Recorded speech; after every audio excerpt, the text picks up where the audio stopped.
आज आपण बनवणार आहोत ओल्या काजूची भाजी। सर्वप्रथम काजूची बी मधोमध कापून त्यातील काजू काढायचा आहे। मग त्यावरील सफेद साल काढून घ्यायची आहे।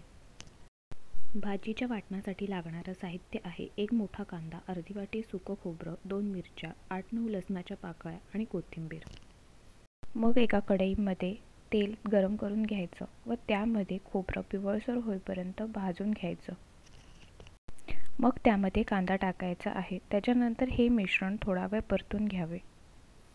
आता त्यामध्ये मिरची, लसूण टाकून थोडा वेळ परतून घ्यावे। मग त्यामध्ये कोथिंबीर टाकून हे सर्व लालसर होईपर्यंत चांगलं भाजून घ्यायचं आहे।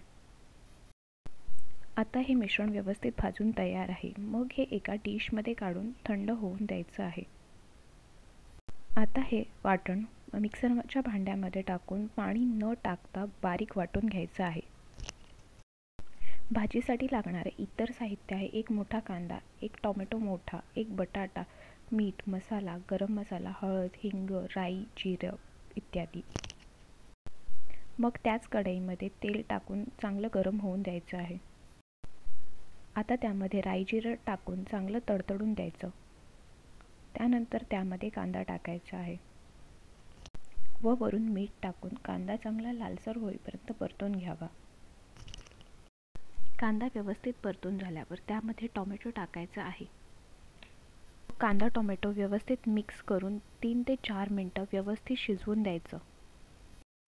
मग त्यामध्ये हळद, हिंग आणि लाल मसाला टाकून चांगलं मिक्स करून घ्यायचं।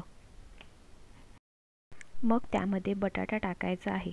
मग अर्धी वाटी पाणी टाकून झाकण ठेवून 10 मिनिटं बटाटा चांगला शिजून द्यायचा आहे। आता झाकण काढून भाजी चांगली ढवळून घ्यायची व त्यामध्ये काजू टाकायचे आहेत आणि परत एकदा चांगलं मिक्स करून घ्यायचं आहे।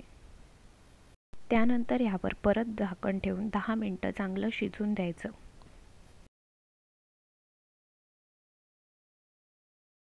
त्यानंतर आपली भाजी परत एकदा व्यवस्थित ढवळून त्यामध्ये आपलं तयार भाजीचं वाटण टाकून चांगलं परतून घ्यायचं आहे व भाजी 5 ते 7 मिनिटं शिजून द्यायची आहे।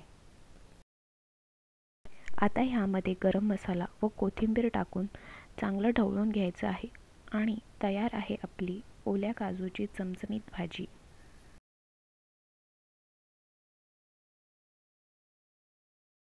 तुम्हाला जर ही व्हिडिओ आवडली असेल तर प्लीज लाईक, शेअर, सबस्क्राईब करा। थँक्यू।